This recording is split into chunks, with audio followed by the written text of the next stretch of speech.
السلام عليكم ورحمة الله وبركاته.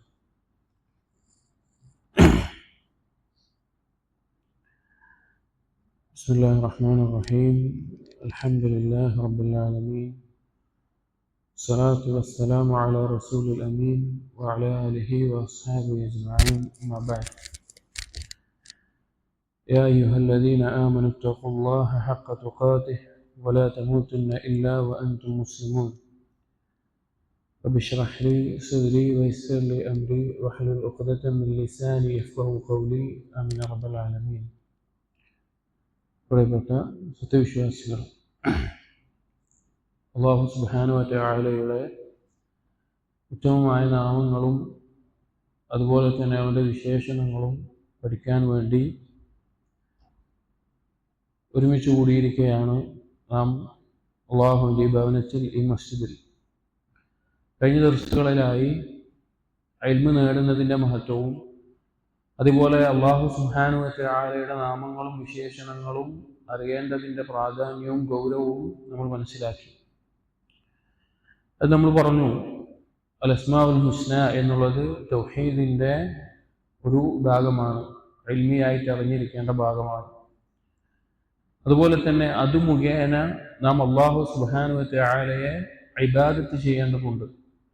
കാരണം അല്ലാഹു തആല സൂറത്തുൽ അഅറാഫിലെ 180-ാമത്തെ ആയത്തിൽ പറയുന്നത്, വലില്ലാഹിൽ അസ്മാഉൽ ഹുസ്ന ഫദ്ഉഹു ബിഹാ, അല്ലാഹുവിൻ്റെതാണ് ഉത്തമമായ നാമങ്ങൾ, അതുകൊണ്ട് ആ നാമങ്ങൾ വെച്ച് നിങ്ങൾ അവനോട് ദുആ ചെയ്യുക. ഇവിടെ ദുആ കൊണ്ട് ഉദ്ദേശം ഇബാദത്ത് ചെയ്യുക എന്നുള്ള ആശയമുണ്ട്. ദുആ എന്നുള്ളത് രണ്ട് രീതിയിലാണ്. ഒന്ന് ദുആഉൽ മസ്അല, രണ്ട് ദുആഉൽ ഇബാദ. ദുആഉൽ മസ്അല എന്ന് പറഞ്ഞു കഴിഞ്ഞാൽ അല്ലാഹു സുബ്ഹാനഹു വ തആലയോട് ഏതെങ്കിലും ആവശ്യം നാം നേരിട്ട് ചോദിക്കുന്ന അവസ്ഥ, അതാണ് ദുആഉൽ മസ്അല. അവിടെ അസ്മാഉൽ ഹുസ്ന ഉപയോഗിക്കേണ്ടത് എങ്ങനെയാണ്? അല്ലാഹുവിന്റെ നാമങ്ങൾ വിളിച്ച്, യാ ഗഫൂർ ഇഗ്ഫിർലി, യാ റഹീം ഇർഹംനി, അങ്ങനെയുള്ള നാമങ്ങൾ വെച്ചുകൊണ്ട് ചോദിക്കുന്നത്. രണ്ടാമത്തേത് ദുആഉൽ ഇബാദ. അവിടെ അസ്മാഉൽ ഹുസ്ന എങ്ങനെയാണ് ഉപയോഗിക്കേണ്ടത്? അള്ളാഹുവിന്റെ നാമങ്ങൾ എന്താണോ അതനുസരിച്ചിട്ടുള്ള കർമ്മങ്ങൾ ചെയ്തിട്ട്. ഉദാഹരണത്തിന് അള്ളാഹു തവ്വാബാണ്, അപ്പൊ തൗബ ചെയ്ത് അള്ളാഹുവിലേക്ക് മടങ്ങണം. അങ്ങനെയുള്ള ഓരോ രീതിയിൽ ആ നാമങ്ങൾ ഉപയോഗിച്ചപ്പോൾ അള്ളാഹു സമീ ആണ് എന്ന് മനസ്സിലായി കഴിഞ്ഞാൽ, അള്ളാഹു എല്ലാം കേൾക്കുന്നവനാണെന്ന് അറിഞ്ഞാൽ നാവ് കൊണ്ട് അള്ളാഹുവിനെ ദിക്ർ ചെയ്യണം. കാരണം അള്ളാഹു അത് കേൾക്കുന്നുണ്ട് എന്ന നിലയ്ക്ക്. അള്ളാഹു കാണുന്നുണ്ട്, അള്ളാഹു ബസീറാണ് എന്ന് മനസ്സിലായി കഴിഞ്ഞാൽ രഹസ്യത്തിലും പരസ്യത്തിലും ഒരുപോലെ അല്ലാഹു സുബ്ഹാനഹു വ തആലയെ ഭയപ്പെടണം. ഇതൊക്കെ അസ്മാഉൽ ഹുസ്ന, അതുകൊണ്ട് അള്ളാഹുവിനെ ഇബാദത്ത് ചെയ്യുന്നതിൽ പെട്ട കാര്യമാണ്. ഇനി നമ്മൾ അസ്മാഉൽ ഹുസ്നയുമായി ബന്ധപ്പെട്ട് നാം മനസ്സിലാക്കിയിരിക്കേണ്ട, അല്ലെങ്കിൽ അസ്മാഉൽ ഹുസ്ന വ സിഫാത്ത് വിശേഷണങ്ങളുമായി ബന്ധപ്പെട്ട് മനസ്സിലാക്കിയിരിക്കേണ്ട ചില അടിസ്ഥാനങ്ങളെ പറ്റിയാണ് പറയുന്നത്. ഓരോ നാമങ്ങളും പഠിക്കുന്നതിന് മുമ്പ്, അല്ലെങ്കിൽ അള്ളാഹുവിന്റെ വിശേഷണങ്ങൾ മനസ്സിലാക്കുന്നതിന് മുമ്പ് മനസ്സിലാക്കിയിരിക്കേണ്ട ചില അടിസ്ഥാനങ്ങൾ. അതായത് അള്ളാഹുവിന്റെ ഒരു നാമം നമ്മൾ മനസ്സിലാക്കുമ്പോൾ, അള്ളാഹുവിന്റെ ഒരു വിശേഷണങ്ങൾ മനസ്സിലാക്കുമ്പോൾ, പഠിക്കുമ്പോൾ അതിന് ചില ഖാഇദകളുണ്ട്, ചില അടിസ്ഥാനങ്ങളുണ്ട്. ആ അടിസ്ഥാനങ്ങൾ വെച്ചുകൊണ്ട് മാത്രമേ നമുക്ക് ആ നാമങ്ങളെ മനസ്സിലാക്കാനും അറിയാനും പഠിക്കാനും സാധിക്കുകയുള്ളൂ, അല്ലെങ്കിൽ അങ്ങനെയാണ് പഠിക്കേണ്ടത്. അതായത് ഏതൊരു കാര്യത്തിലും ചില നിയമവ്യവസ്ഥകൾ ഉണ്ടാകും. തോന്നിയതുപോലെ ഒരു കാര്യത്തെ മനസ്സിലാക്കാൻ നമുക്ക് പറ്റൂല. ഇപ്പൊ തോന്നിയതുപോലെ ഒരു കാര്യം ചെയ്യാൻ നമുക്ക് പറ്റൂല. നിസ്കരിക്കണമെങ്കിൽ അതിന്റെ റുക്നുകളും ഷർത്തുകളും അതുപോലുള്ള കാര്യങ്ങളുണ്ട്. അതിന് ഓരോന്നിനും അതിൻ്റെതായ ചില മാനദണ്ഡങ്ങളുണ്ട്. അപ്പൊ അസ്മാഉൽ ഹുസ്നക്കും അതുപോലെ സിഫാത്തുൽ ഉല, അള്ളാഹുവിന്റെ നാമങ്ങൾക്കും വിശേഷണങ്ങൾക്കും ഇതുപോലെ ചില അടിസ്ഥാനങ്ങൾ നമ്മൾ മനസ്സിലാക്കേണ്ടതുണ്ട്. ആ അടിസ്ഥാനങ്ങളെ പറ്റി വളരെ എളുപ്പത്തിൽ മനസ്സിലാക്കാവുന്ന രീതിയിൽ വിശദീകരിച്ചിട്ടുള്ള ഒരു പണ്ഡിതനാണ് മുഹമ്മദ് ഇബ്നു സാലിഹ് അൽ ഉസൈമീൻ റഹിമഹുല്ലാഹ്. അദ്ദേഹത്തിന്റെ അറിയപ്പെട്ട ഒരു കിതാബുണ്ട് ആ വിഷയത്തിൽ, അൽ ഖവാഇദുൽ മുസ്ല ഫീ സിഫാത്തില്ലാഹി തആല വ അസ്മാഇഹിൽ ഹുസ്ന.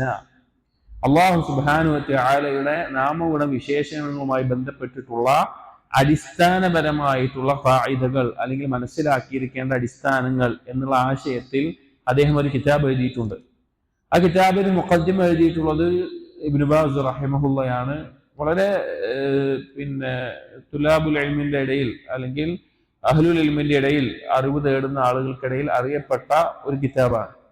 അതിൽ അസ്മാഉൽ ഹുസ്നയുമായി ബന്ധപ്പെട്ടുള്ള ഖായിദകൾ പറയുന്നുണ്ട്, സിഫാത്തുകളുമായി ബന്ധപ്പെട്ട ഖായിദകൾ വേറെ പറയുന്നുണ്ട്. അപ്പൊ ഇന്ന് നമ്മൾ ഇൻഷാ അല്ലാഹ് ആരംഭിക്കുന്നത് അസ്മാഉൽ ഹുസ്നയുമായി ബന്ധപ്പെട്ടിട്ട് നമ്മൾ മനസ്സിലാക്കിയിരിക്കേണ്ട അടിസ്ഥാനങ്ങളാണ്. ഈ കിതാബ് മൊത്തമായിട്ട് എടുക്കുക എന്നല്ല നമ്മുടെ ഉദ്ദേശം. നമ്മുടെ വിഷയവുമായി ബന്ധപ്പെട്ട് മനസ്സിലാക്കിയിരിക്കേണ്ട അടിസ്ഥാനങ്ങളെ പറയുക എന്നുള്ളതാണ്. ഈ കിതാബ് മാത്രമായിട്ട് ദർസ് എടുക്കേണ്ട പഠിക്കേണ്ട കിതാബാണ്. കുറച്ച് ആഴത്തിൽ മനസ്സിലാക്കേണ്ട കാര്യങ്ങളാണ്. എന്നാൽ നമ്മൾ അസ്മാഉൽ ഹുസ്ന പഠിക്കുന്നതിന് മുമ്പ് ചെറിയ രീതിയിൽ അതിന്റെ അടിസ്ഥാനങ്ങളെ മനസ്സിലാക്കുക എന്നതാണ് നമ്മൾ ഉദ്ദേശിക്കുന്നത്. അപ്പൊ ഈ കിതാബിന്റെ ആദ്യത്തെ ഒരു ഫസ്ല് ഷെയ്ഖ് ഉസൈമീൻ റഹിമഹുല്ലാഹ് കൊടുക്കുന്നത് ഖവാഇദു ഫി അസ്മാഇല്ലാഹി തആല, അല്ലാഹുവിന്റെ നാമങ്ങളുമായി ബന്ധപ്പെട്ടിട്ടുള്ള പ്രിൻസിപ്പിൾസ്, ഖായിദകൾ, അടിസ്ഥാനങ്ങളെന്നോ അല്ലെങ്കിൽ അടിസ്ഥാന നിയമങ്ങളെന്നോ എല്ലാം പറയാം. 7 ഖായിദകളാണ് അസ്മാഉകൾക്കും അതുപോലെ 7 ഖായിദകളാണ് സിഫാത്തുകൾക്കും ഈ കിതാബിൽ മുഹമ്മദ് ബിൻ സാലിഹ് അൽ ഉസൈമീൻ റഹിമഹുല്ലാഹ് പറയുന്നത്. അതിലൊന്നാമത്തെ അൽ ഖായിദത്തുൽ ഊല, അസ്മാഉൽ ഹുസ്നയുമായി ബന്ധപ്പെട്ടിട്ടുള്ള ഒന്നാമത്തെ ഖായിദ, അസ്മാഉല്ലാഹി തആല കുല്ലുഹാ ഹുസ്ന, അല്ലാഹുവിന്റെ നാമങ്ങളെല്ലാം ഹുസ്നയാണ്. ഹുസ്ന എന്ന് പറഞ്ഞാൽ ഏറ്റവും ഉത്തമമായിട്ടുള്ള നാമങ്ങളാണ് അല്ലാഹു സുബ്ഹാനഹു വ തആലയുടെ നാമങ്ങൾ എന്നുള്ളതാണ്. അതാണ് ഒന്നാമത്തെ ഖായിദ. അള്ളാഹുവിന്റെ നാമങ്ങൾ മനസ്സിലാക്കുമ്പോൾ ആദ്യം മനസ്സിലാക്കേണ്ട കാര്യം അള്ളാഹുവിന്റെ നാമങ്ങളെല്ലാം അതിന്റെ പരിപൂർണതയിലും അതുമായി ബന്ധപ്പെട്ട എല്ലാ നിലക്കും അത് പൂർണ്ണമായിട്ടും ഹുസ്നയാണ്, ഏറ്റവും ഉത്തമമായതാണ്. കാരണം ഖുർആനിൽ തന്നെ അള്ളാഹു സുബ്ഹാനഹു വ തആല അവന്റെ നാമങ്ങളെ പറ്റി പറഞ്ഞിട്ടുള്ളത് സൂറത്തുൽ അറാഫിലെ 180-ാമത്തെ ആയത്തിൽ അള്ളാഹു പറഞ്ഞിട്ടുള്ളത് വലില്ലാഹിൽ അസ്മാഉ അൽ ഹുസ്ന, അള്ളാഹുവിന് നാമങ്ങളുണ്ട്. ആ നാമങ്ങൾ എന്താണ്? ഏറ്റവും ഉത്തമമായത് എന്നാണ്. ഉദാഹരണം പറയുകയാണെങ്കിൽ അള്ളാഹുവിന്റെ ഹയ്യ് എന്നുള്ള നാമം, ഹയ്യ് എന്നുള്ള നാമം അത് ഹുസ്നയാണ്. ഹുസ്ന എന്ന് പറഞ്ഞാൽ ഏറ്റവും പരിപൂർണതയുള്ള, ഏറ്റവും വിശേഷണങ്ങൾ നിറഞ്ഞിട്ടുള്ള ഒന്ന് എന്ന അർത്ഥമാണ്. അപ്പോ ഹയ്യ് എന്നുള്ള നാമം അത് ഹുസ്നയാണ് എന്ന് പറയുമ്പോൾ അതിന്റെ ആശയത്തിൽ എന്തൊക്കെ പെട്ടു? അൽ ഹയാത്തുൽ കാമില, പൂർണ്ണമായിട്ടുള്ള ഹയാത്ത്, ജീവൻ എന്നുള്ള അർത്ഥം അള്ളാഹുവിനുണ്ട് എന്നുള്ളതാണ്. അതായത് ഒരു തുടക്കമില്ലാതെ അല്ലെങ്കിൽ നീങ്ങിപ്പോകാത്ത, അവസാനമില്ലാത്ത ഒരു ജീവൻ, ഹയാത്ത് അള്ളാഹുവിനുണ്ട് എന്നുള്ള ഹയ്യ് എന്നുള്ള നാമം അവിടെ അറിയിക്കുന്നു. അതോടൊപ്പം തന്നെ ഒരാൾ ഹയ്യ് ആവണമെങ്കിൽ, ഒരാൾക്ക് ജീവൻ ഉള്ളതാവണമെങ്കിൽ അതിനെ നിർബന്ധമാക്കുന്ന, ഒരാൾ ഹയ്യ് എന്ന് പറയുമ്പോൾ എല്ലാ തരത്തിലും പരിപൂർണമായി ജീവനുള്ളവൻ എന്നുള്ള അർത്ഥത്തിൽ പറയുമ്പോൾ അതുമായി ബന്ധപ്പെട്ട് എന്തെല്ലാം കാര്യങ്ങൾ ആവശ്യമാണോ അതെല്ലാം ഉള്ളവൻ എന്നുള്ള അർത്ഥവുമുണ്ട്. ഉദാഹരണത്തിന് ഒരാൾ ഹയ്യ്, പരിപൂർണമായ ജീവനുള്ളവനാണ് എന്ന് പറയണമെങ്കിൽ അവന് ഇൽമുണ്ടായിരിക്കണം, അറിവുണ്ടായിരിക്കണം, കുദ്റത്തുണ്ടായിരിക്കണം, കഴിവുണ്ടായിരിക്കണം, സമഅ ഉണ്ടായിരിക്കണം, കേൾവി ഉണ്ടായിരിക്കണം, ബസർ ഉണ്ടായിരിക്കണം, കാഴ്ച ഉണ്ടായിരിക്കണം. അതുപോലുള്ള എല്ലാ കാര്യങ്ങളും ഉള്ളവനാണ് എന്ന് ഹയ്യ് എന്നുള്ള നാമം അറിയിക്കുന്നു. മറ്റൊരു ഉദാഹരണം അൽ അലീം എന്നുള്ളതാണ്. അലീം, എല്ലാം അറിയുന്നവൻ. അങ്ങനെ നോക്കുമ്പോൾ അലീം എന്നുള്ള നാമം മനസ്സിലാക്കുമ്പോൾ അതിന്റെ പരിപൂർണമായ അവസ്ഥയിൽ ആ ആശയമുണ്ട്. അതാണ് ഹുസ്ന എന്ന് പറഞ്ഞാൽ. കഴിഞ്ഞു പോയ കാര്യങ്ങൾ അവൻ അറിയുന്നു, ഇപ്പോൾ നടക്കുന്നത് അവൻ അറിയുന്നു, വരാൻ പോകുന്നത് അവൻ അറിയുന്നു, നടന്നിട്ടില്ലാത്തൊരു കാര്യം അത് നടന്നാൽ, അത് സംഭവിച്ചാൽ എങ്ങനെയായിരിക്കുമെന്നും അവൻ അറിയുന്നു. അപ്പൊ അള്ളാഹുവിന്റെ അലീം എന്നുള്ള നാമം ഹുസ്ന എന്നുള്ള അർത്ഥത്തിൽ വരുമ്പോൾ ഈ അർത്ഥമെല്ലാം ഉൾക്കൊണ്ടു. അള്ളാഹു തആല സൂറത്ത് ത്വാഹയിലെ 52-ാമത്തെ ആയത്തിൽ പറയുന്നുണ്ട്, ഇൽമുഹാ ഇൻദ റബ്ബി ഫീ കിതാബ് ലാ യദില്ലു റബ്ബി വലാ യൻസാ. മുൻപ് മൂസാ നബി അലൈഹി സ്വലാം പറയുന്ന വാക്കാണ്. ഫിർഔൻ നിന്റെ പിതൃവ്യന്മാരുടെ അവസ്ഥ എന്താണ് എന്ന് ചോദിച്ചപ്പോൾ മൂസാ നബി അലൈഹി സ്വലാം പറയാണ്, അവരെ കുറിച്ചുള്ള അറിവെല്ലാം എന്റെ റബ്ബിന്റെ അടുക്കലുണ്ട്. എന്റെ റബ്ബ് പിഴച്ചു പോവുകയോ അല്ലെങ്കിൽ മറന്നു പോവുകയോ ചെയ്യുകയില്ല. അപ്പൊ അള്ളാഹു അലീമാണെന്ന് പറയുമ്പോൾ അള്ളാഹുവിന്റെ ഇൽമിൽ ഒരിക്കലും ജഹ്ൽ ഉണ്ടാവില്ല.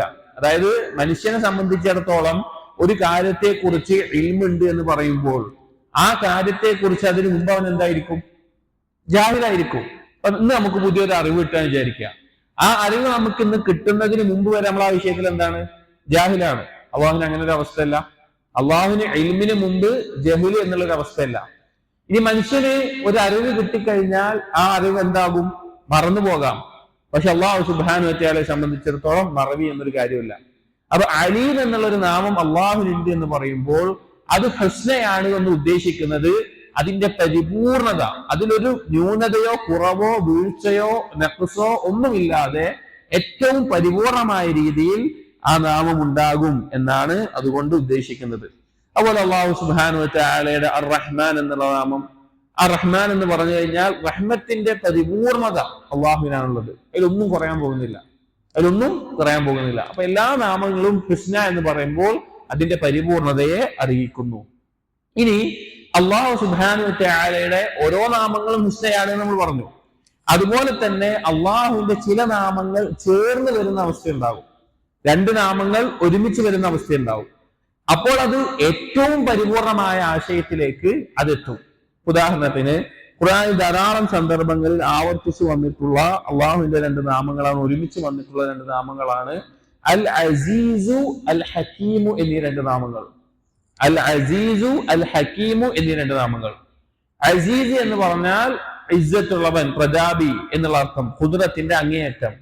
ഹക്കീം എന്ന് പറയുമ്പോൾ ഇൽമിന്റെ അങ്ങേയറ്റം, അതാണ് ഹക്കീം.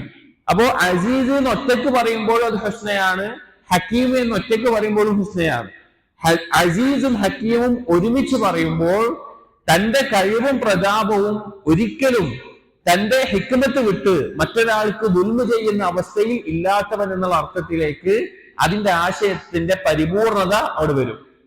അതായത് അള്ളാഹുവിന്റെ നാമങ്ങൾ ഓരോന്നായി പറയുമ്പോഴും അത് ഹുസ്നയാണ്, ചേർത്ത് പറയുമ്പോഴും അതിന്റെ ആ പൂർണത അല്ലെങ്കിൽ അതിന്റെ ആ മേന്മ ഏറ്റവും പരിപൂർണമായ അവസ്ഥയിലേക്ക് എത്തുന്നുണ്ട്. ഇതാണ് ഒന്നാമത്തെ ഖായിദ. അള്ളാഹുവിന്റെ എല്ലാ നാമങ്ങളും ഏറ്റവും പരിപൂർണമായ നിലക്ക് ഹുസ്നയാണ് എന്നുള്ളത്. രണ്ടാമത്തെ ഖായിദ അൽ ഖായിദത്തു സാനിയ അസ്മാഉല്ലാഹി തആല അഅലാമുൻ വ ഔസാഫുൻ. അല്ലാഹു സുബ്ഹാനഹു വ തആലയുടെ നാമങ്ങളെല്ലാം നാമവുമാണ്, അതുപോലെ തന്നെ ഒരു വിശേഷണവുമാണ്. ശ്രദ്ധിക്കേണ്ട ഒരു ഖായിദയാണ്. അസ്മാഉല്ലാഹി തആല അഅലാമുൻ വ ഔസാഫുൻ. അല്ലാഹുവിന്റെ നാമങ്ങൾ ഒരു കാര്യത്തെ അറിയിക്കുന്ന നാമവുമാണ്, അതുപോലെ തന്നെ അതൊരു വിശേഷണവുമാണ്. എന്നിട്ട് ശൈഖ് ഉസൈമീൻ റഹിമഹുല്ലാഹ് പറയാണ് അഅലാമുൻ ബിഇഅ്തിബാരി ദലാലതിഹാ അലാ ദാത്ത്. നാമം എന്നുള്ളത്, അലമ് എന്ന് പറഞ്ഞാല് അറബി ഭാഷയിൽ ഏതെങ്കിലും ഒരു വ്യക്തിയെയോ ഏതെങ്കിലും ഒരു സ്ഥലത്തെയോ ഒക്കെ അറിയിക്കുന്ന വാക്കുകൾ, അതിനാണ് അലമ് എന്ന് പറയാം. അപ്പൊ അലാം, ഒരു അള്ളാഹുവിന്റെ ഒരു നാമം അതൊരു അലമാണ് എന്ന് പറയുമ്പോൾ അള്ളാഹുവിന്റെ ദാത്തിനെ, അസ്തിത്വത്തെ അറിയിക്കുന്നതായിരിക്കും.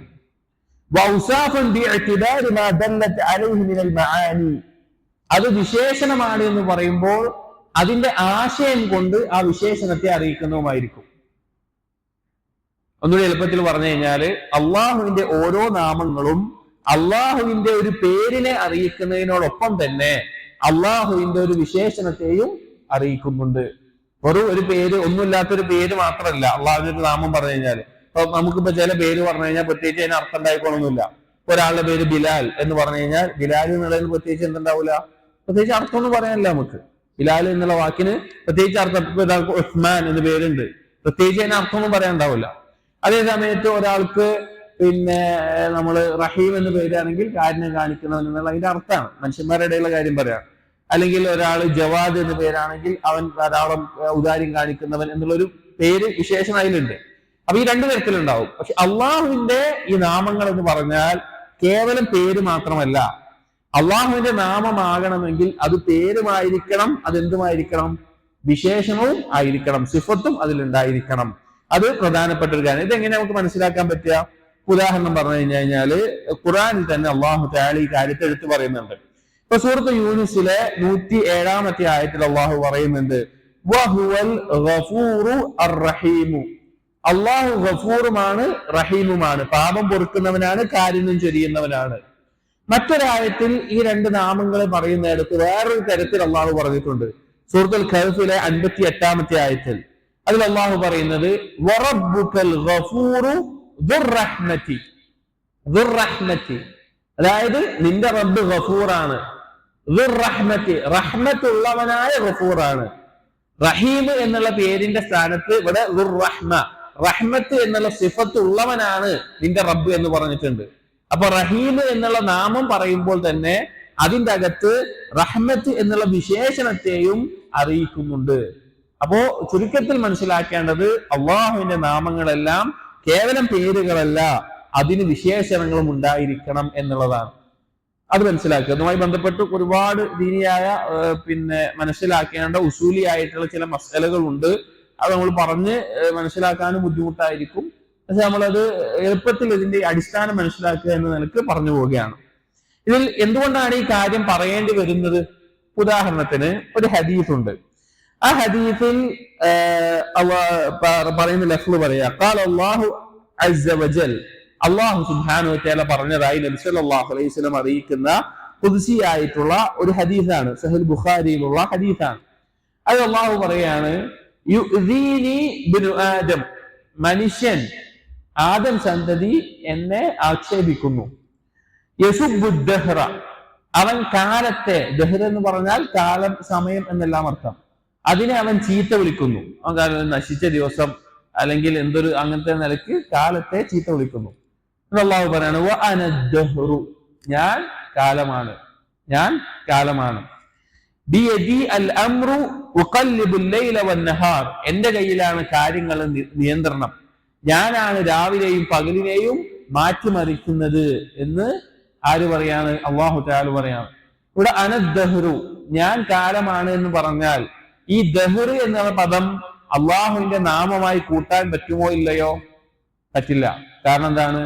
അദ്ദഹ്ർ എന്നുള്ളത് ജാമിദായിട്ടുള്ള ഒരു വാക്കാണ്, അഥവാ വേറെ ഒന്നിൽ നിന്നും ഉരുത്തിരിഞ്ഞു വരാത്ത ഒരു കേവലം ഒരു വാക്കാണ്. അതിന്റെ അകത്ത് വല്ല വിശേഷണമുണ്ടോ? ഇല്ല. അതിന്റെ അകത്ത് ഒരു വിശേഷണമില്ല. അള്ളാഹുവിന്റെ നാമമാവണമെങ്കിൽ ആ നാമത്തിന് എന്ത് വേണം? അതിനകത്ത് വിശേഷണം ഉൾക്കൊള്ളുന്ന കാര്യങ്ങളെ അള്ളാഹുവിന്റെ നാമമായി വരികയുള്ളൂ. പിന്നെ എന്തുകൊണ്ടാണ് ഇവിടെ അനദ്ദഹ്ർ എന്ന് പറഞ്ഞിട്ടുള്ളത്?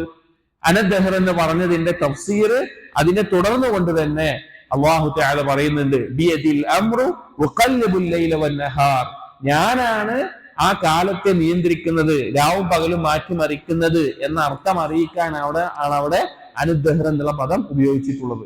അപ്പൊ അള്ളാഹുവിന്റെ നാമമായി ഒരു വാക്കിനെ, ഒരു നാമത്തെ നമ്മൾ കൂട്ടണമെങ്കിൽ അതെന്തായിരിക്കണം? നാമവുമായിരിക്കണം, അറിയിക്കുന്ന ഒരു പേരുമായിരിക്കണം.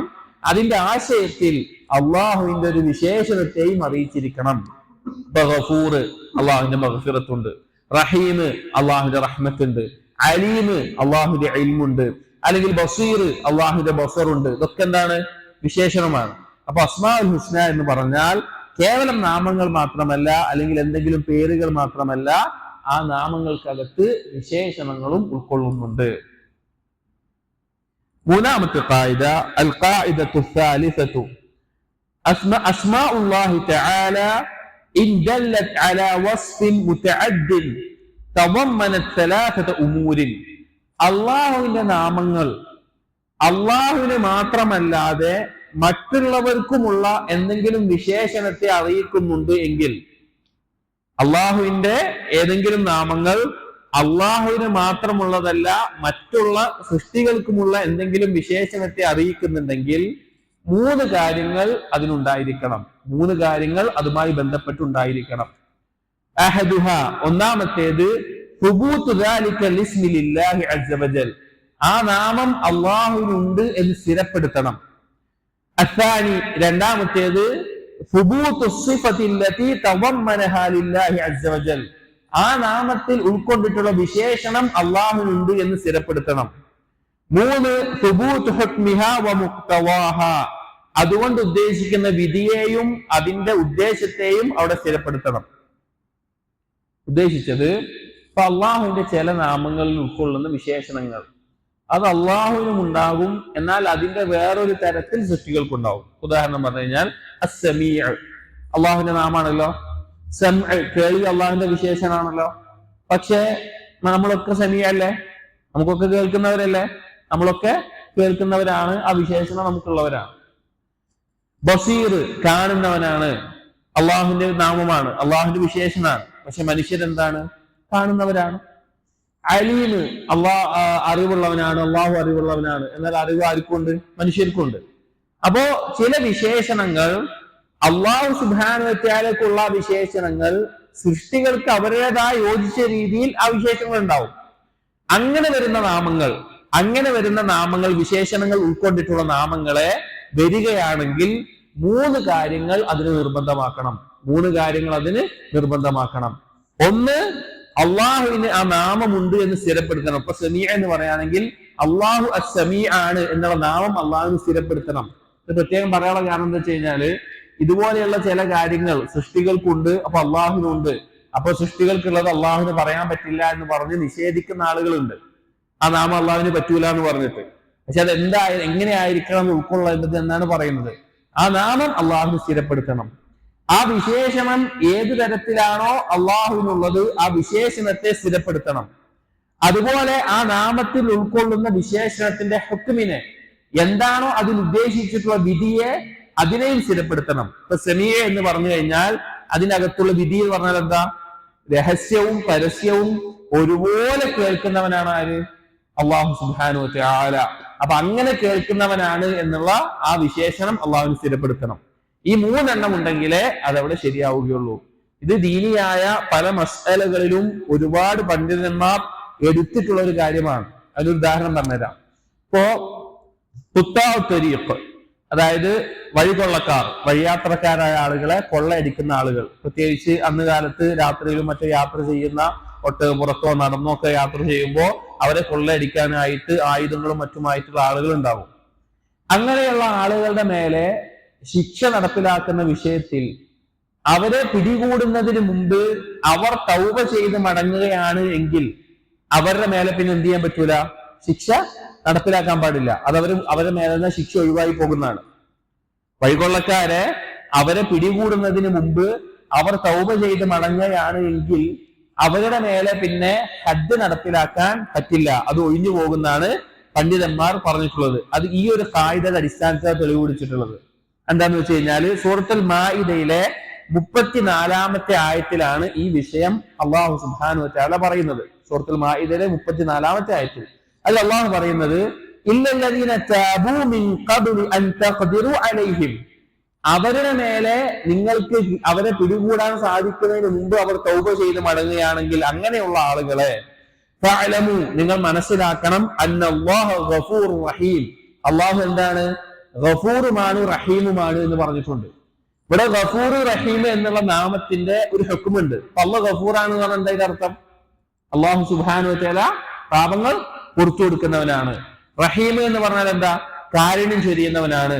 അപ്പൊ ഈ ആളുകളെ പറ്റി പറഞ്ഞിട്ട് അതിന്റെ അവസാനത്തിൽ നിങ്ങൾ അറിയണം അല്ലാഹു ഗഫൂറും റഹീമുമാണ് എന്ന് പറഞ്ഞത് കൊണ്ട് പണ്ഡിതന്മാർ പറഞ്ഞു, തൗബ ചെയ്ത് മടങ്ങിയിട്ടുണ്ട് എങ്കിൽ അവരുടെ മേലെ അല്ലാഹു തആല ആ പാപം പുറത്തു കൊടുക്കുകയും അവരോടുള്ള കാരുണ്യത്താൽ അവരുടെ മേലെയുള്ള ഹദ്ദ്, ശിക്ഷ നടപ്പിലാക്കാൻ പാടില്ല എന്നുമാണ് ഇതുകൊണ്ട് മനസ്സിലാക്കേണ്ടത് എന്ന് പറഞ്ഞ് ഈ വഴികൊള്ളക്കാർ തൗബ ചെയ്ത് മടങ്ങുകയാണെങ്കിൽ അവരുടെ മേലെ എന്ത് നടപ്പിലാക്കൂല? ശിക്ഷ നടപ്പിലാക്കൂല. കാരണം അതാ അള്ളാഹുവിന്റെ നാമത്തിന്റെ ഹുക്മിനെ, അതുകൊണ്ട് മനസ്സിലാക്കേണ്ട കാര്യത്തെ നടപ്പിലാക്കിയതാണ്. ഇബ്നുൽ ജൗസി റഹിമഹുള്ള അദ്ദേഹത്തിന്റെ തഫ്സീറിൽ കൊടുത്തിട്ടുള്ള കൗതുകകരമായിട്ടുള്ള ഒരു കഥയുണ്ട് ഈ ആയത്തുമായി ബന്ധപ്പെട്ട്. ഏതായത്ത് എന്ന് പറഞ്ഞു കഴിഞ്ഞാല്,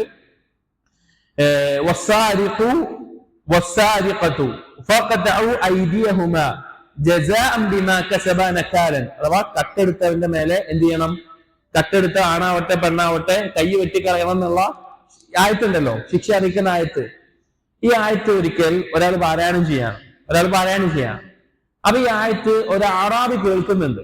ഒരു അറാബി വേറൊരാൾ ഈ ആയത്ത് പാരായണം ചെയ്യുന്നത് കേൾക്കുന്നുണ്ട്. അപ്പൊ കേൾക്കുമ്പോ ഓതുന്ന ആൾ ഓതുന്നത്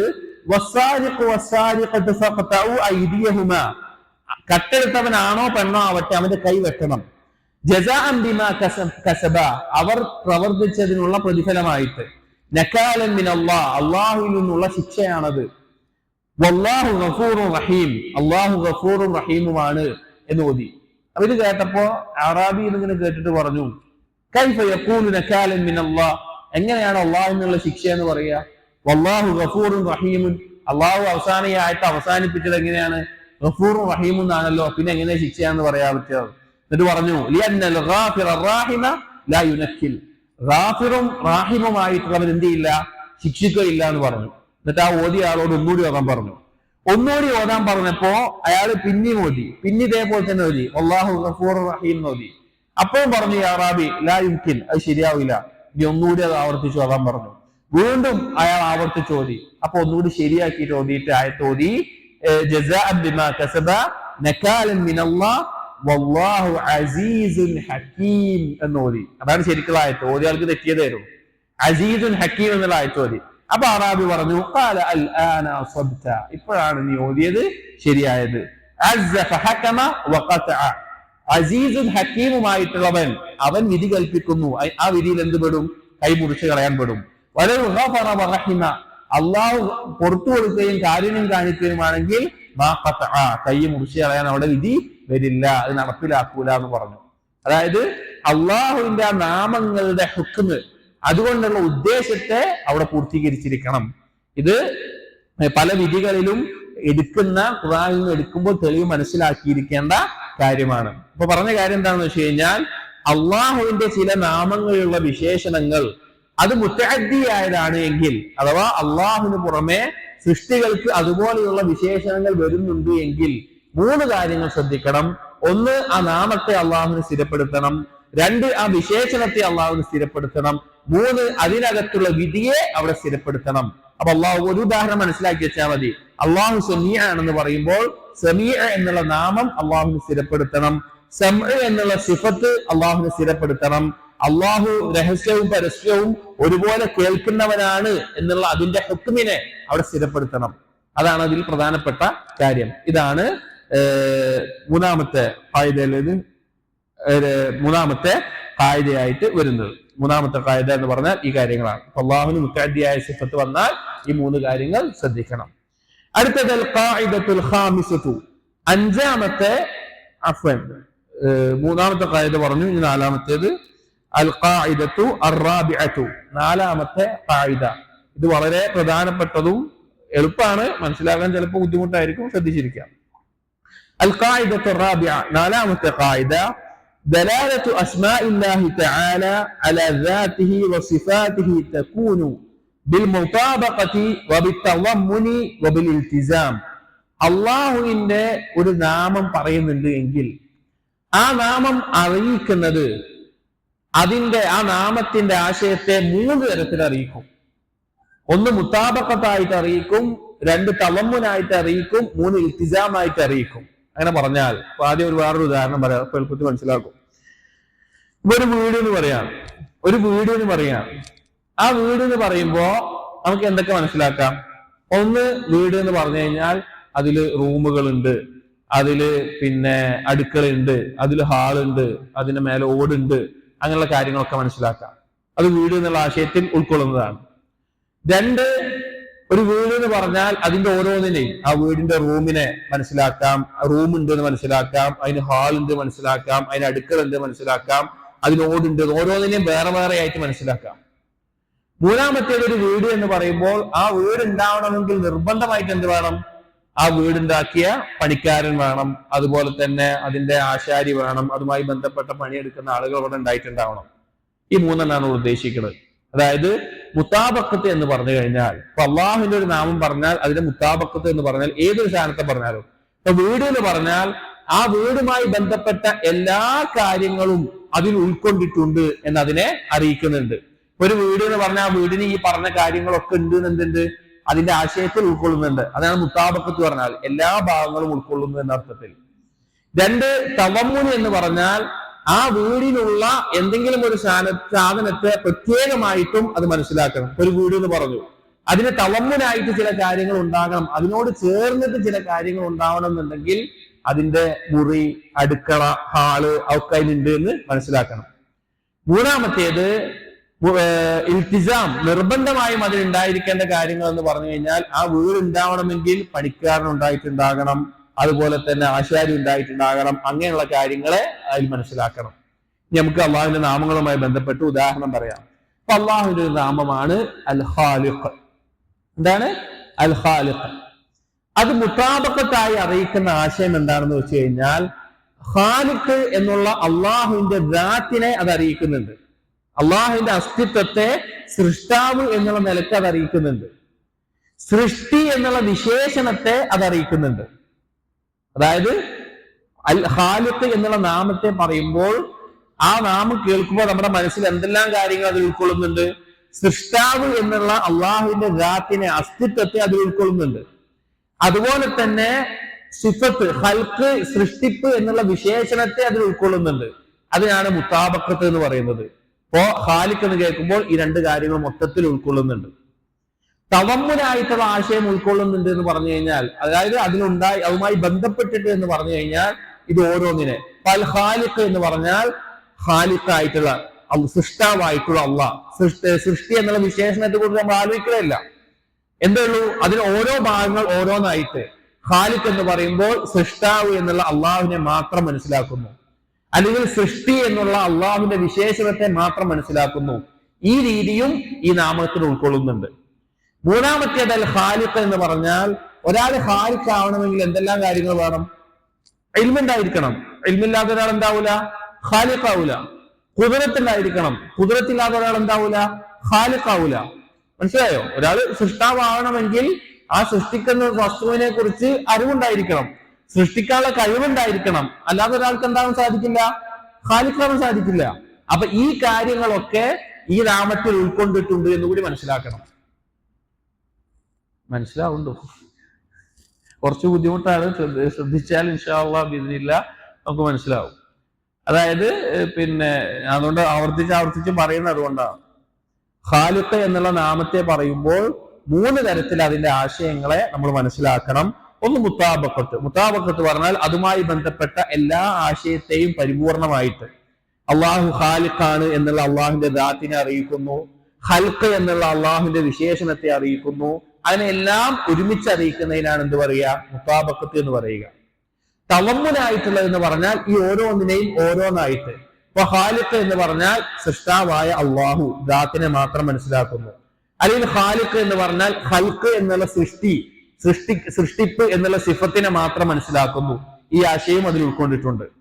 ഇൽത്തിസാം എന്ന് പറഞ്ഞു കഴിഞ്ഞാൽ ഒരാൾ ആ നാമം പറയുമ്പോൾ, അള്ളാഹുവിന്റെ ഒരു നാമം പറയുമ്പോൾ അതിന് വേണ്ടതായിട്ടുള്ള എന്തെല്ലാം കാര്യങ്ങളുണ്ടോ അതിനെല്ലാം അത് അറിയിക്കുന്നു. ഇപ്പൊ ഖാലിഖ് ആവണമെങ്കിൽ നിർബന്ധമായും ഉണ്ടായിരിക്കേണ്ട 2 കാര്യം എന്താണ്? ഒന്ന് ഖുദ്റത്ത് ഉണ്ടായിരിക്കണം, കഴിവുണ്ടായിരിക്കണം.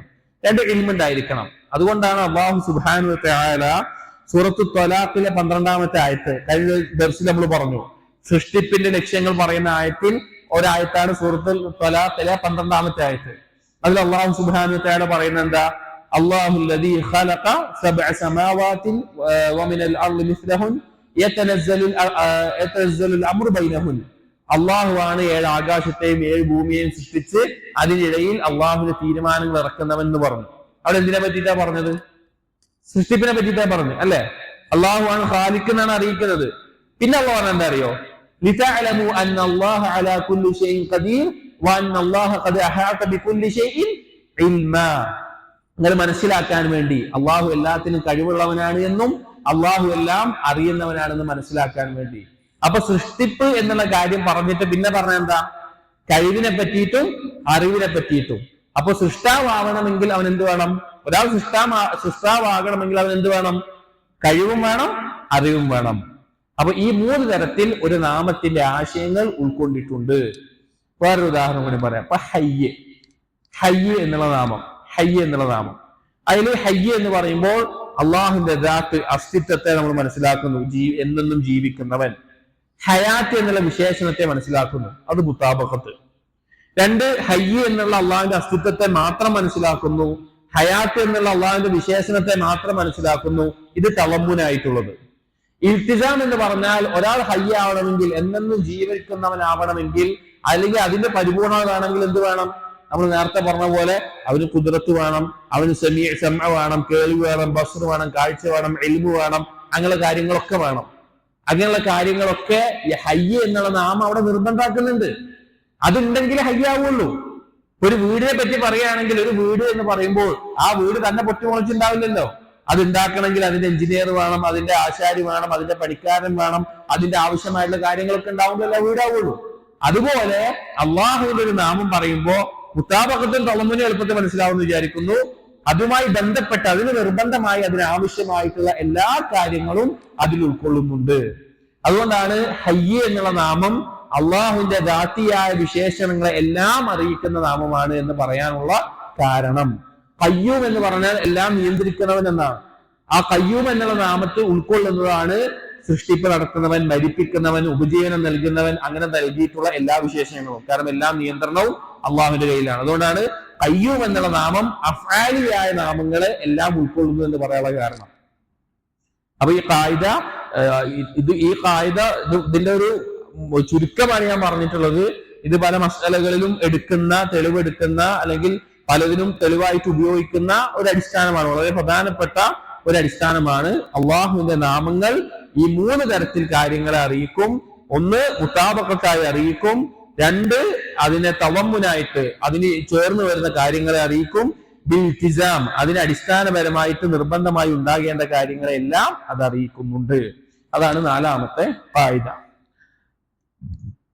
അൽ ഖായിദത്തുൽ ഖാമിസത്തു 5ാമത്തെ ഖായിദ, അസ്മാഉൽ ഹുസ്നയുമായി ബന്ധപ്പെട്ടിട്ടുള്ള 5ാമത്തെ ഖായിദ, അസ്മാഉല്ലാഹി തആല തൗഖീഫിയ്യത്തുൻ ലാ മജാല ലിൽ അഖ്ലി ഫീഹാ. അല്ലാഹുവിന്റെ നാമങ്ങളെല്ലാം തൗഖീഫിയാണ്, അതിന് ബുദ്ധിക്ക് യാതൊരു സ്ഥാനവും ഇല്ല. അതായത് അള്ളാഹുവിന്റെ നാമങ്ങൾ എന്ന് പറഞ്ഞാൽ ഒരാൾക്ക് അവന്റെ ബുദ്ധിക്ക് ആലോചിച്ച് തോന്നുകയാണ്, ഈ ഒരു നാമം നല്ല രസമുള്ള നാമമാണ്, അതുകൊണ്ട് അത് അള്ളാഹുവിന് പറയാം, ഇത് അള്ളാഹുവിന്റെ നാമമാണെന്ന് പറയാൻ പറ്റുമോ? പറ്റൂല.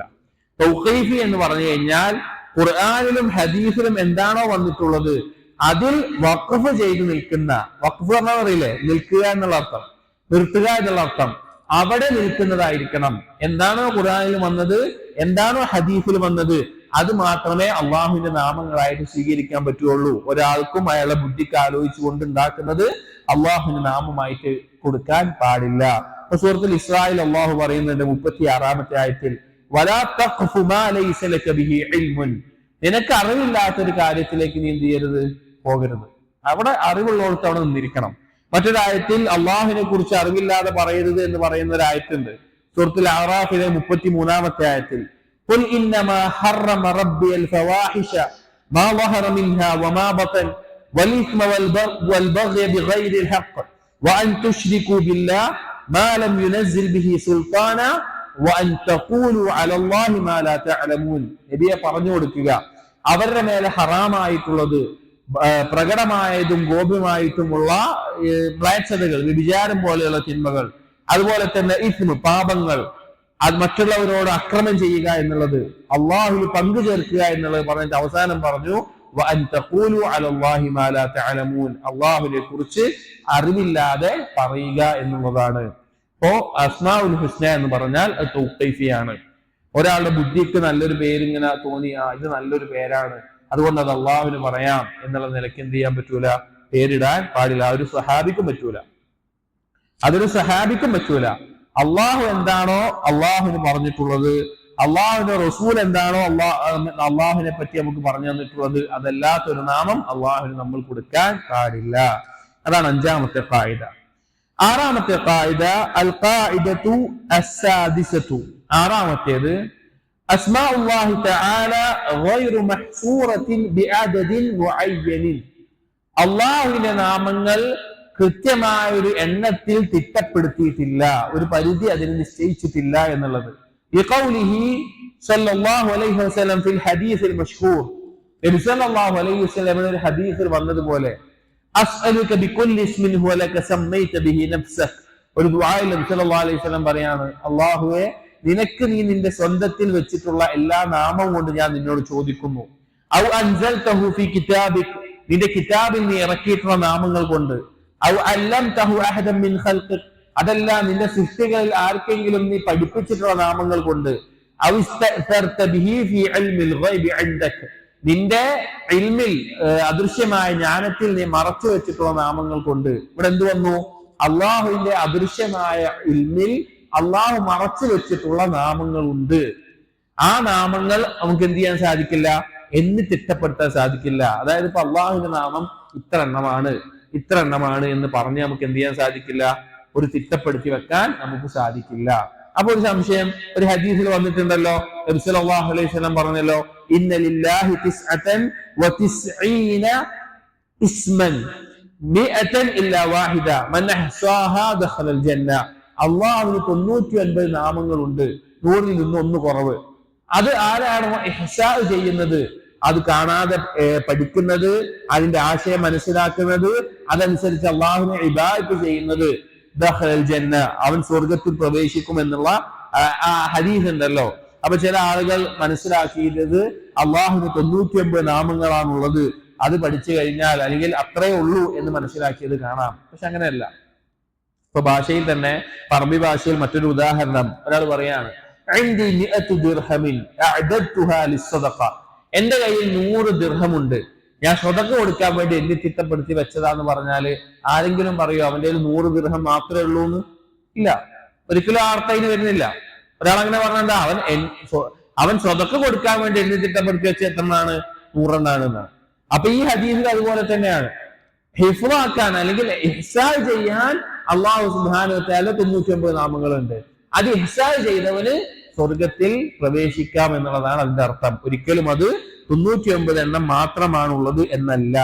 ഇനി ചില ദഈഫ് ആയിട്ടുള്ള അല്ലെങ്കിൽ മൗദൂ ആയിട്ടുള്ള ചില റിവായത്തുകളിൽ നബി സല്ലല്ലാഹു അലൈഹി വസല്ലം പറഞ്ഞതായി ഈ 99 നാമങ്ങളെയും എണ്ണി പറയുന്ന ചില റിവായത്തുകൾ കാണാം. പക്ഷെ അതുമായി ബന്ധപ്പെട്ടിട്ടുള്ള ഹദീസുകളൊക്കെ ദഈഫ് ആണ്, ഒന്നും സഹീഹായി വന്നിട്ടില്ല. ശൈഖുൽ ഇസ്ലാം ഇബ്നു തൈമിയ്യ റഹിമഹുല്ലാഹ് പറയുന്നുണ്ട്, تعيينها ليس من كلام النبي صلى الله عليه وسلم باتفاق أهل المعرفة بحديثه. നബി സല്ലല്ലാഹു അലൈഹി വസല്ലമയുടെ ഹദീസിനെ കുറിച്ച് അറിയുന്ന ഹദീസിന്റെ ആളുകൾ ഇത്തിഫാഖുള്ള വിഷയമാണ്. ഒരിക്കലും നബി സല്ലല്ലാഹു അലൈഹി വസല്ലം എന്ത് ചെയ്തിട്ടില്ല? ഈ 99 എണ്ണം എണ്ണി തിട്ടപ്പെടുത്തി പറഞ്ഞിട്ടില്ല. എന്നാൽ ശൈഖ് ഉസൈമീൻ റഹിമഹുല്ലാഹ് അദ്ദേഹം അള്ളാഹുവിന്റെ 99 നാമങ്ങൾ ഖുർആനിൽ നിന്നുള്ള ഒരു 81 നാമങ്ങളും ഹദീസിൽ നിന്നുള്ള ഒരു 18 നാമങ്ങളും ഈ കിതാബിൽ കൊടുക്കുന്നുണ്ട്. നമുക്കതൊന്ന് വെറുതെ വായിക്കാം, അള്ളാഹുവിന്റെ നാമങ്ങൾ മനസ്സിലാക്കാൻ വേണ്ടി. 99 നാമങ്ങൾ എന്ന നിലക്ക് ശൈഖ് ഉസൈമീൻ റഹിമഹുല്ലാഹ് എന്ത് ചെയ്താണ്? കുറച്ച് നാമങ്ങൾ ഖുർആനിൽ നിന്ന് 81, അതുപോലെ തന്നെ ഹദീസിൽ ഒരു 18 എണ്ണം ക്രോഡീകരിച്ചിട്ടുണ്ട്. ഖുർആനിൽ നിന്നുള്ള 81 എണ്ണം അല്ലാഹു അൽ അഹദു അൽ അഅല അൽ അക്റമു അൽ ഇലാഹു അൽ അവ്വലു വൽ ആഖിറു വൽ ളാഹിറു വൽ ബാത്തിനു അൽ ബാരിഉ البر البصير التواب الجبار الحافظ الحسيب الحفيظ الخفي الحق المبين الحكيم الحليم الحميد الحي القيوم الخبير الخالق الخلاق الرؤوف الرحمن الرحيم الرزاق الرقيب السلام السميع الشاكر الشكور الشهيد الصمد العالم العزيز العظيم العليم العلي الغفار الغفور الغني الفتاح القادر القاهر القدوس القدير القريب القوي القهار الكبير الكريم اللطيف المؤمن المتعالي المتكبر المتين المجيب المجيد المحيط المصور المقتدر المقيت الملك المليك المولى المهيمن النصير الواحد الوارث الواسع الودود الوكيل الولي الوهاب العفو. ഇത് 81 നാമങ്ങൾ ഖുർആനിൽ വന്നിട്ടുള്ളതാണ്. ഇൻഷാ അല്ലാഹ് നമ്മൾ വരും ദിവസങ്ങളിൽ ഈ ഓരോ നാമങ്ങളും നമ്മൾ വിശദീകരിച്ച് മനസ്സിലാക്കും. ഹദീസിൽ വന്നിട്ടുള്ള 18 എണ്ണം അൽ ജമീലു അൽ ജവാദു അൽ ഹകമു അൽ ഹയ്യു അർ റബ്ബു الرفيق السبوح السيد الشافي الطيب القابض الباسط المقدم المؤخر المحسن المعطي المنان الوتر. ഇങ്ങനെയുള്ള 18 നാമങ്ങൾ ഹദീസിൽ നിന്നും ശൈഖ് ഉസൈമീൻ റഹിമഹുല്ലാഹ് എണ്ണി തിട്ടപ്പെടുത്തി 99 നാമങ്ങൾ അദ്ദേഹം ക്രോഡീകരിച്ച് പറയുന്നുണ്ട്. ഇതിനപ്പുറത്തേക്കും നാമങ്ങൾ വന്നിട്ടുണ്ട്. അപ്പൊ അതാണ് 6ാമത്തെ ഖായിദ. അസ്മാഉൽ ഹുസ്ന എണ്ണി തിട്ടപ്പെടുത്തിയിട്ടുള്ള ഇല്ല, കൃത്യമായ ഒരെണ്ണം അതിന് പറയാൻ സാധിക്കില്ല. അൽ ഖായിദത്തു സാബിഅ, 7ാമത്തെ ഖായിദ എന്ന് പറഞ്ഞാൽ അൽ ഇൽഹാദ് ഫി അസ്മാഇല്ലാഹി തആല ഹുവൽ മൈലു ബിഹാ അമ്മാ യജിബു ഫീഹാ. അള്ളാഹുവിന്റെ ഈ നാമങ്ങളിൽ ഇൽഹാദ് കാണിക്കുക എന്നുള്ളത്. ഇൽഹാദ് എന്ന് പറഞ്ഞു കഴിഞ്ഞാൽ ആ നാമങ്ങൾക്ക് നിർബന്ധമായിട്ടുള്ള കാര്യം എന്താണോ അതിൽ നിന്ന് തെറ്റിപ്പോവുക, അതിൽ നിന്ന് മാറിപ്പോവുക എന്നുള്ളതാണ് ഇൽഹാദ് കൊണ്ട് ഉദ്ദേശിക്കുന്നത്. അള്ളാഹുവിന്റെ അസ്മാവുകൾക്ക് നിർബന്ധമായി കൊടുക്കേണ്ട കാര്യങ്ങളിൽ നിന്ന് തെറ്റിപ്പോവുക എന്നുള്ളത്. അത് പ്രധാനമായിട്ടും 4 തരത്തിലാണ് ഇബ്നു ഉസൈമീൻ റഹിമഹുല്ലാഹ് ഈ കിതാബിൽ പറയുന്നത്. ഒന്നാമത്തേത് അൻയുൻകിറ ശൈഅൻ മിൻഹാ, അള്ളാഹു സുബ്ഹാനഹു വ തആലയുടെ ഏതെങ്കിലും നാമത്തെ നിഷേധിക്കുക, ഈ നാമം അള്ളാഹുവിന് ഇല്ല എന്ന് പറയുക, സ്ഥിരപ്പെട്ടിട്ടുള്ളത്. അതല്ലെങ്കിൽ ഔ മിമ്മാ ദല്ലത് അലൈഹി മിനസ് സിഫാത്ത് വൽ അഹ്കാം, ആ നാമത്തെ അറിയിക്കുന്ന വിശേഷണങ്ങൾ നിഷേധിക്കുക. ധാരാളം ആളുകൾ ജഹ്മിയാക്കൾ, മുഅ്തസിലിയാക്കൾ, അതുപോലെ അശ്ശരിയാക്കൾ ചിലത് മാത്രം അംഗീകരിക്കുക, ചിലത് നിഷേധിക്കുക, അങ്ങനെയൊക്കെ ചെയ്തുകൊണ്ട് അള്ളാഹുവിന്റെ നാമങ്ങളെ നിഷേധിക്കുന്നത് കാണാം. അത് ഇൽഹാദാണ്. അള്ളാഹുവിന്റെ നാമങ്ങളിൽ വിശ്വാസത്തിൽ തെറ്റ് സംഭവിക്കുന്നതാണ് അള്ളാഹുവിനുള്ള നാമങ്ങളെ എന്ത് ചെയ്യുക, നിഷേധിക്കുക എന്നുള്ളത്. ഒന്നാമത്തേത്. രണ്ടാമത്തേത് അയ്യജഅലഹാ ദാല്ലതൻ അലാ സിഫാത്തിൻ തുശാബിഹു സിഫാത്തിൽ മഖ്ലൂഖീൻ, അള്ളാഹുവിന്റെ നാമങ്ങളിലുള്ള വിശേഷണങ്ങൾ അത് സൃഷ്ടികളുടെ വിശേഷണങ്ങൾ പോലെയാണ് എന്ന് സാദൃശ്യപ്പെടുത്തി പറയുക. അപ്പൊ അള്ളാഹു സുബ്ഹാനഹു വ തആലയുടെ കേൾവി, അതിനെപ്പറ്റി ഒരാൾ പറയാണ് അള്ളാഹു സമീഅാണ്, അള്ളാഹുവിന് സമഉണ്ട്. അള്ളാഹു കേൾക്കുക എന്ന് പറഞ്ഞാൽ മനുഷ്യന്മാർ കേൾക്കുന്ന പോലെയാണ്, അല്ലെങ്കിൽ വേറെ ഏതെങ്കിലും മൃഗം കേൾക്കുന്ന പോലെയാണ്, അല്ലെങ്കിൽ അള്ളാഹുവിന്റെ വേറെ ഏതെങ്കിലും കാര്യം, അള്ളാഹുവിന്റെ ഇൽമ്, അള്ളാഹുവിന്റെ വേറെ ഏതെങ്കിലും കാര്യം അത് ഇന്ന ആളുടെ കഴിവ് പോലെയാണ്, ഇന്ന ആളുടെ ശക്തി പോലെയാണ് എന്നൊക്കെ പറയുന്നത് എന്താണ്? അസ്മാഉൽ ഹുസ്നയിലെ ഇൽഹാദാണ്. രണ്ടാമത്തേത്, ഒന്നാമത്തേത് നിഷേധിക്കുക, രണ്ടാമത്തേത് അതിനെ സാദൃശ്യപ്പെടുത്തുക. മൂന്നാമത്തേത്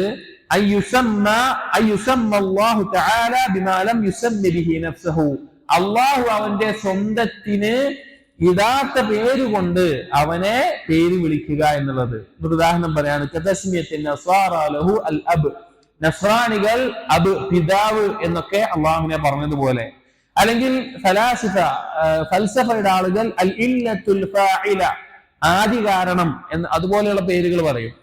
അൽ ഇല്ലത്തുൽ ഫാഇല എന്ന് പറഞ്ഞാൽ ആദി കാരണം എന്നൊക്കെ പറയുന്ന അർത്ഥം ഫൽസഫയുടെ ഭാഷയിൽ പറയുന്നതാണ്. അങ്ങനെയുള്ള അള്ളാഹുവിന് ഇല്ലാത്ത പേരുകൾ അള്ളാഹുവിന്റെ പേരായിട്ട് വിളിക്കുക എന്നുള്ളത്.